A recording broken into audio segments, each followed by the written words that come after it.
Assume చేయండి, రాత్రి 12 అవుతుంది, మీరు ఇంటికి వెళ్ళాలి. కానీ ఆ టైంకి ఆటో, టాక్సీ, బస్ అవైలబుల్ లేదు. అప్పుడు మీ ఫోన్ బ్యాటరీ ఓన్లీ 5% ఉంది. అప్పుడు మీరు త్వరగా ఒక యాప్ ఓపెన్ చేసి టాక్సీని బుక్ చేద్దామని అనుకుంటారు. కానీ యాప్ ఓపెన్ చేయగానే ప్రైస్ చూసి మీ మైండ్ బ్లాక్ అవుతుంది. ప్రైజెస్ డబుల్ ట్రిపుల్ కనిపిస్తాయి.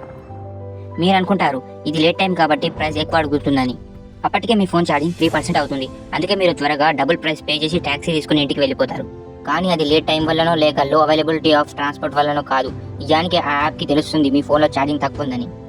బెల్జియన్లో ఒక న్యూస్ పేపర్ దీని మీద స్టడీ చేశారు. వాళ్ళు 2 ఫోన్లు తీసుకొని ఒక ఫోన్ బ్యాటరీ 12% ఉంది, ఇంకో ఫోన్ బ్యాటరీ 84% ఉంది. ఆ 2 ఫోన్స్లో ఊబర్ యాప్ ఓపెన్ చేసి సేమ్ లొకేషన్స్కి టాక్సీ ఆర్డర్ పెట్టారు. ఆ ప్రైజెస్ కంపేర్ చేసి చూసినప్పుడు 12% ఉన్న ఫోన్లో 369 రూపీస్ ఉంటే 84% ఉన్న ఫోన్లో 109 రూపీస్ ప్రైస్ ఛార్జ్ చేస్తుంది. కానీ ఊబర్ కంపెనీ ఇలా చేయదని కంపెనీ దీనిని డినై చేసింది.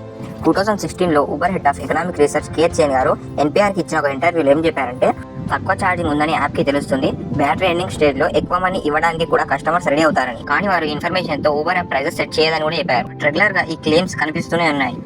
ఇలాంటి ఇన్సిడెంట్స్ రీసెంట్ ఇయర్స్ నుంచి చాలా పెరిగిపోయాయి. కంపెనీస్ డిఫరెంట్ వేస్ యూస్ చేస్తున్నాయి పబ్లిక్స్ని ఫూల్ చేయడానికి. ఇది ఒక ప్రోడక్ట్ లేదా ఒక సర్వీస్ గురించి మాత్రమే కాదు, కంపెనీస్ ఒక పెద్ద స్కేల్ మీద ఇది సిస్టమేటికల్గా చేస్తుంది. ఇలాంటి మరిన్ని డీటెయిల్డ్ ఇన్ఫర్మేషన్ కోసం మా ఛానల్ సబ్స్క్రైబ్ చేసుకోండి.